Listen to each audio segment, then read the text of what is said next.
التکویر، الانفطار۔ یہ دونوں صورتیں اپنے مضمون کے لحاظ سے تو عام ہیں۔ پہلی سورہ میں قرآن کی حقانیت سے اور دوسری سورہ میں انسان کی خلقت میں خدا کی آیات سے استدلال کیا گیا ہے۔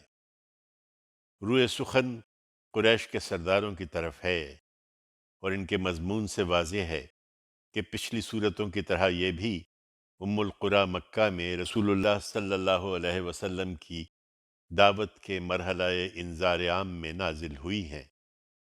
دونوں کا موضوع قیامت کی ہلچل کے حوالے سے مخاطبین کو متنبہ کرنا ہے کہ ہنگامہ محشر برپا ہوگا، تو اسی لیے برپا ہوگا کہ تم میں سے ہر شخص یہ جان لے کہ اس نے کیا آگے بھیجا اور کیا پیچھے چھوڑا ہے۔ اللہ کے نام سے جو سراسر رحمت ہے، جس کی شفقت ابدی ہے۔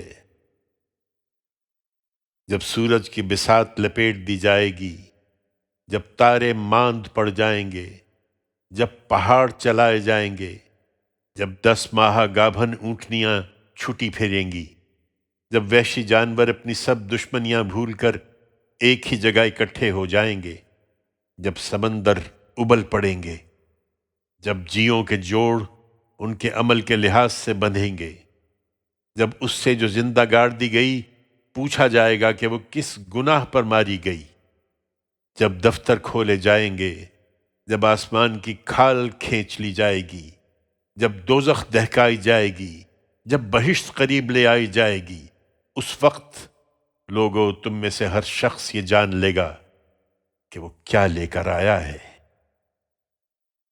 یہ قرآن کی دعوت ہے، اسے شیطانوں سے کیا تعلق؟ اس لیے نہیں، یہ کسی شیطان کا الہام نہیں ہے۔ میں ان تاروں کو گواہی میں پیش کرتا ہوں جو پلٹتے چلتے شیطانوں پر آگ برساتے پھر چھپ جاتے ہیں، اور رات کو جب وہ پیچھے ہٹتی اور صبح کو جب وہ اس کے بوجھ سے نکل کر سانس لیتی ہے، کہ بے شک یہ ایک رسول کریم کا لایا ہوا کلام ہے، بہت صاحب قوت، عرش والے کے ہاں بہت بلند مرتبہ۔ اس کا حکم وہاں مانا جاتا ہے اور وہ نہایت امین بھی ہے۔ اور قریش کے لوگوں، تمہارا ساتھی کوئی دیوانہ بھی نہیں ہے۔ حقیقت یہ ہے کہ اس نے اس رسول کریم کو بالکل کھلے افق پر دیکھا ہے۔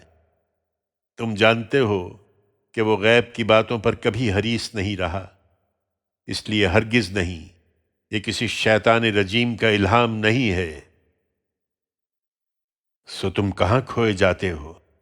یہ تو دنیا والوں کے لیے ایک یاد دہانی ہے، تم میں سے ان کے لیے جو سیدھی راہ چلنا چاہیں، اور تم نہیں چاہتے مگر یہ کہ اللہ عالم کا پروردگار ہی اپنے قانون کے مطابق چاہے۔